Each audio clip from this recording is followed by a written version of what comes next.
Assalamualaikum teman-teman semua. Kali ini saya akan berbicara tentang masalah guru dan kepala sekolah. Masalah guru dan kepala sekolah. Hari-hari ini memang guru dan kepala sekolah itu serba salah posisinya. Posisinya serba salah, betul-betul serba salah. Kalau selama ini bupati korupsi itu loh, atasannya gubernur tidak pernah marah, menteri tidak pernah marah, atasan-atasan tidak pernah marah. Ketika gubernurnya korupsi, atasan tidak pernah marah. Bahkan hakim-hakim yang ada pun tidak pernah marah. Kan aneh. Tetapi ketika guru mengadakan rekreasi saja sudah dianggap korupsi. Marah-marah semua. Bukan hanya atasannya yang marah, bahkan gubernurnya marah. Ada kepala sekolah yang meminta wali murid mengganti kursi karena anaknya merusak kursi di sekolahan. Wali kotanya marah-marah. Padahal harga kursi ya antara 200 sampai 400. Kalau guru atau kepala sekolah melakukan sesuatu yang sifatnya mendidik bahkan, itu ada sedikit saja sesuatu yang tidak disukai. Itu dianggap sebagai sesuatu yang harus diingatkan dengan marah-marah itu. Iya, dengan marah-marah itu. Sementara kalau bupati korupsi, ya dibiarkan aja. Artinya enggak ada gubernur yang marah, menteri marah. Enggak ada. Kemarin itu ketika hakim atau jaksa itu yang ditangkap dengan uang suap di rumah itu. Di rumah itu kan sampai ada uang 900 sekian miliar ditambah dengan emas 50 gram. Itu kalau dijumlahkan kan ya 1 triliun sendiri itu. Itu mana ada atasannya yang marah? Enggak ada. Padahal itu suap adalah bagian dari korupsi. Ada yang marah enggak? Enggak ada. Coba lihat hakim korupsi enggak ada yang marah, jaksa korupsi enggak ada yang marah, polisi korupsi enggak ada yang marah, bupati korupsi enggak ada yang marah, gubernur korupsi enggak ada yang marah, atasannya maksudnya yang enggak ada yang marah. Atasan enggak ada yang marah-marah. Tapi ketika guru bikin rekreasi saja dan rekreasi itu pun bukan duit korupsi, tapi dianggap korupsi, marah-marah gubernur sampai mengingatkan ini itu dan lain-lain. Sampai pada disebut bahwa sekolah, kepala sekolah dan guru-guru mencari keuntungan dengan melakukan rekreasi demikian rupa. Tahukah bapak-bapak, ibu-ibu, ketika guru melakukan rekreasi bersama anak-anak, sebenarnya itu bukan rekreasi, tapi lebih ke menjaga anak-anak. Satu, supaya anak-anak tetap on the track di dalam rekreasinya. Supaya anak-anaknya, murid-muridnya tetap melakukan perjalanan yang sesuai dengan rencana dan program-programnya. Supaya anak-anak tidak melakukan perbuatan-perbuatan yang di luar nalar, di luar nurul. Makanya ketika ada rekreasi bersama anak-anak bersama gurunya, itu gurunya sebenarnya adalah menunggu, menjaga, mengawasi, mengontrol. Tetap itu bukan rekreasi. Dalam arti bahwa gurunya ya memang melakukan perjalanan panjang, terus tidur di hotel, iya, tapi tanggung jawab dia sebagai guru tetap mengawasi mereka. Yes, mirip sama ini loh, mirip sama petugas haji itu loh. Petugas haji itu kan bukan nunut ibadah haji, bahwa kemudian dia bisa beribadah haji, iya. Tapi apakah dia nunut untuk beribadah saja? Tidak. Tanggung jawab yang utama adalah mengawasi dan melayani jamaah haji. Begitu juga guru-guru yang sedang mengetutne atau mengawasi atau sedang mengikuti rekreasinya anak-anak. Jadi itu bukan murni rekreasi, itu menjaga anak-anak, melayani anak-anak. Cek gak ngawur-ngawur sedemikian rupa. Coba kalau anak-anak sampean, anak-anak Bapak Ibu itu rekreasi kelas 3 atau kelas 3 SMP atau kelas 3 SMA dibiarkan cul tanpa gurunya, apa yang terjadi? Laki-laki perempuan campur sedemikian rupa. Nanti programnya siapa? Siapa yang akan diikuti oleh mereka? Program apa yang diikuti oleh mereka? Ruwet gak karu-karuan. Makanya cukup mengherankan juga ketika ya memang bahwa ada 1-2 sekolahan yang mungkin menjadikan rekreasi itu sebagai bagian dari ya begitu juga ketika mengadakan wisuda perpisahan di sekolahan. Itu kan juga dalam on the control dan bolehlah kalau dievaluasi boleh. Oh, tapi kalau kemudian dimarah-marahi sedemikian rupa sampai ada yang dipecat itu berapa kepala sekolah yang dipecat itu karena mengadakan rekreasi katanya. Nah, dipecat. Itu enggak ada bupati yang tanpa pengadilan kemudian dituduh korupsi karena jelas-jelasan itu kemudian langsung dipecat tanpa pengadilan enggak ada. Pasti KPK yang muncul. Termasuk kemarin hakim atau jaksa itu yang menerima suap sampai 1 triliun itu ya karena 900 sekian miliar uangnya di balik lemari di rumahnya ditambah dengan 50 kg. 50 kg itu kan sudah 100 miliar sendiri. Nah itu nggak ada yang marah loh. Tapi ketika guru jualan LKS katanya, guru jualan LKS, ngambil badi dari LKS. Ketika sekolah menyiapkan buku-buku yang bermutu katanya sekolah jualan buku. Padahal biasanya kalaupun ada jualan buku itu pun kalau ada cashbacknya biasanya juga dipakai untuk ini untuk pengembangan sekolahan juga. Yang boleh jadi untuk beli komputer, boleh jadi untuk beli mobil. Ada sekolah yang sampai beli mobil karena jualan buku itu dan orang tua tidak keberatan.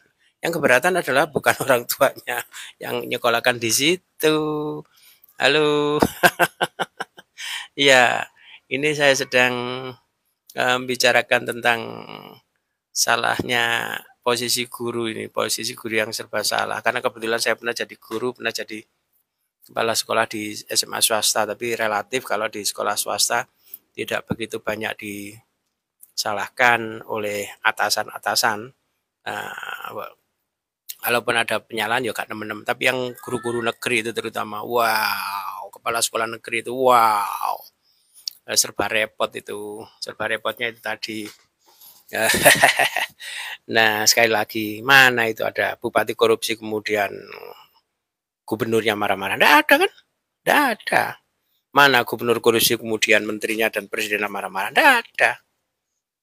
Sekali guru melakukan tanda petik program yang masih debatable, tapi sudah dilakukan pemecatan, dilakukan, wah, dipermalukan sampai ada wali murid kemarin itu, wali murid yang dikongkon ngijoli bangku yang dirusak oleh anaknya sebagai pembelajaran, orang tua diminta untuk mengelironi itu, wah marahnya sampai wali kota turun. Itu hanya berapa ribu? Maksimal 400.000. Itu pun tidak dikorup kan? Itu kan untuk kepentingan muridnya sendiri dan pembelajaran supaya muridnya merasa memiliki, tidak ngerusai bangku tapi merasa memiliki sense of belongingnya karena itu adalah pembelian orang tuanya sehingga nanti tidak mudah untuk ngerusaknya. Nah yang begitu itu kepala sekolah masih disalahkan. Sakno kepala sekolah itu. Iya, bagaimana ini para netizen ini? Husein Rohman, Pek, Atmaji bergabung, ya. Begitu itu, ya repot. Repotnya jadi kepala sekolah diantaranya adalah itu tadi, adalah bagaimana melakukan tindakan-tindakan yang apa itu, yang proaktif dengan melakukan kreasi-kreasi yang tentu saja Jer Basuki Mobeyo ya, tidak mungkin lah misalnya rekreasi tanpa mengeluarkan duit juga tidak mungkin. Tapi kalau rekreasi dianggap sebagai ladang korupsi, nah itu menjadi lucu. Koyok-koyok guru iki nunut rekreasi, padahal guru itu bertanggung jawab terhadap jalannya rekreasi, ngawasi anak-anak, ngontrol programnya anak-anak supaya tidak keluar dari bahaya, supaya tidak keluar dari pakem-pakem yang di luar program itu atau di luar pakem yang ada. Adik kesayangan bergabung. Oke, monggo yang punya pandangan-pandangan titik nih. Jadi itu teman-teman,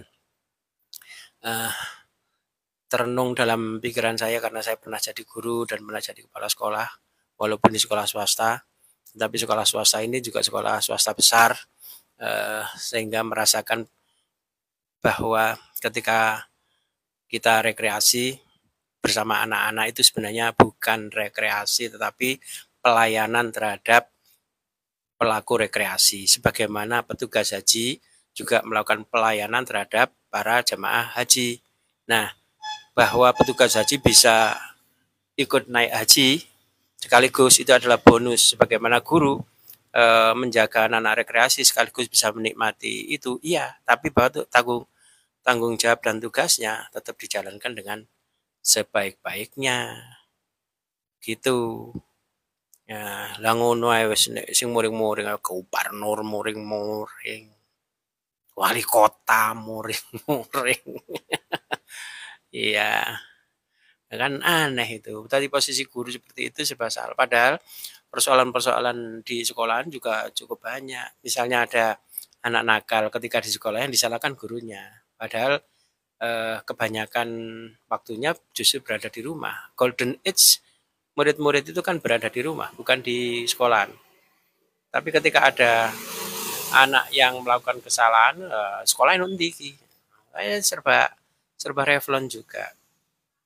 Kemudian ketika kita agak keras terhadap murid, nanti dilaporkan, dianggap melakukan pelanggaran, dianggap ini itu. Kalau misalnya anak yang telat dilarang masuk pelajaran dianggap melanggar hak anak untuk menerima pendidikan, menerima pelajaran.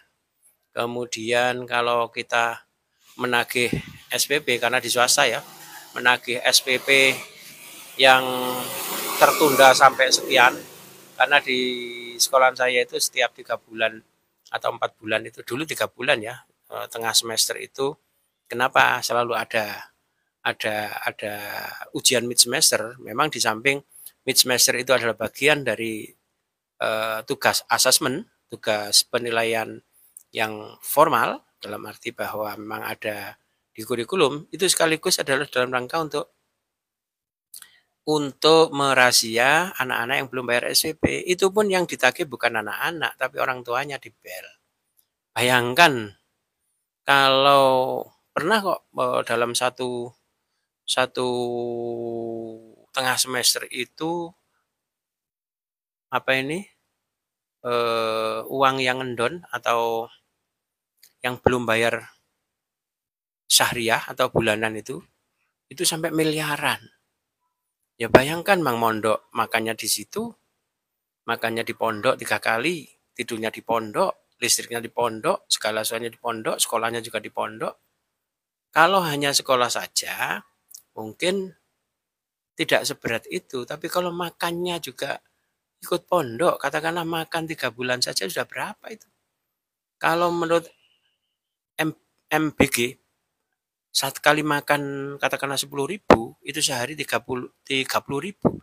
30 ribu berarti untuk makan saja dalam 1 bulan 900. Kalau 3 bulan saja nunggak, itu sudah 2.700.000.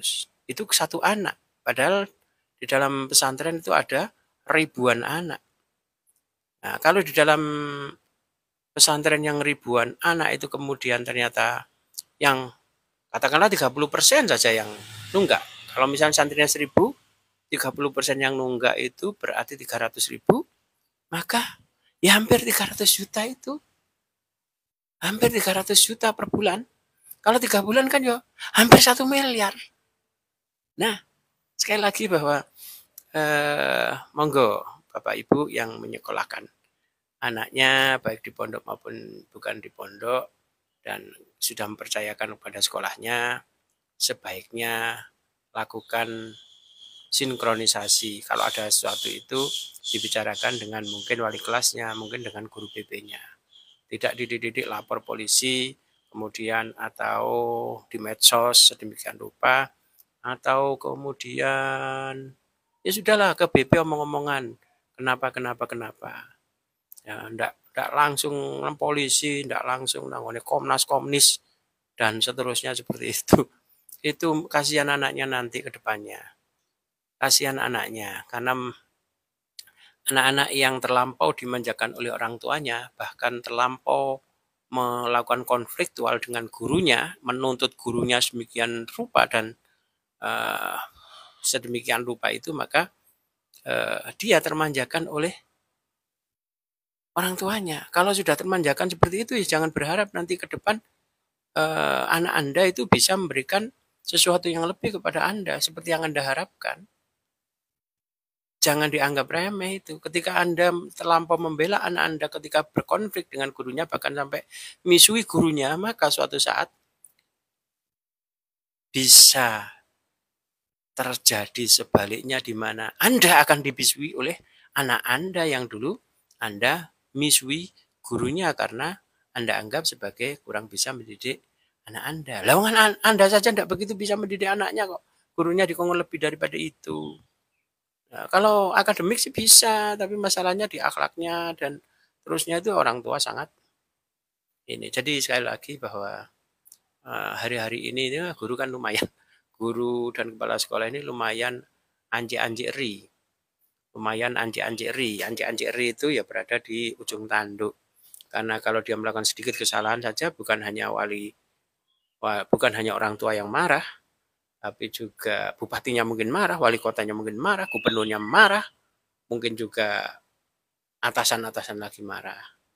Jadi kalau kita tipsnya adalah kalau kita memang menyekolahkan anak, maka cari sekolah yang betul-betul menurut Anda bisa percaya di sana, kemudian ikhlas mempercayakan itu di sana. Kalau memang sudah tidak cocok dipindah. Kalau memang tidak cocok dipindah. Tapi sebelum menyekolahkan itu kan Anda juga sudah melakukan survei, melakukan analisa, melakukan timbangan-timbangan, bagaimana plus minusnya. Nah, misalnya ketika anak Anda itu dalam kategori tidak unggul, ya jangan dipaksakan berada di sekolah unggul, walaupun uang Anda sejuta-juta, ya kasihan anaknya. Tapi sebaliknya, kalau anak Anda ini ternyata pointer dan lain-lain, disekolahkan di sekolah-sekolah yang biasa, ya eman juga. Kenapa? Nanti ekspresi dan prestasi anaknya juga nanti terhambat. Jadi sesuaikan saja keinginan Anda dengan kondisi anak Anda sedemikian rupa dan jangan terlampau ikut arusnya apa yang di medsos itu, sehingga ketika wali kotanya marah, gubernurnya marah, sampean juga ikut marah kepada gurunya. Kalau Anda tidak percaya pada guru, maka kalau memang benar-benar tidak percaya, cari guru lain. Kalau guru lain pun tidak Anda percayai dan Anda selalu bersiap untuk mengkritisi, lebih baik dididik sendiri, di rumah sendiri, homeschooling sendiri, supaya tidak merepotkan repot sa Indonesia kayak ngono iku, menjadi panggung-panggung liar sedemikian rupa ya. Oke. Assalamualaikum warahmatullahi wabarakatuh.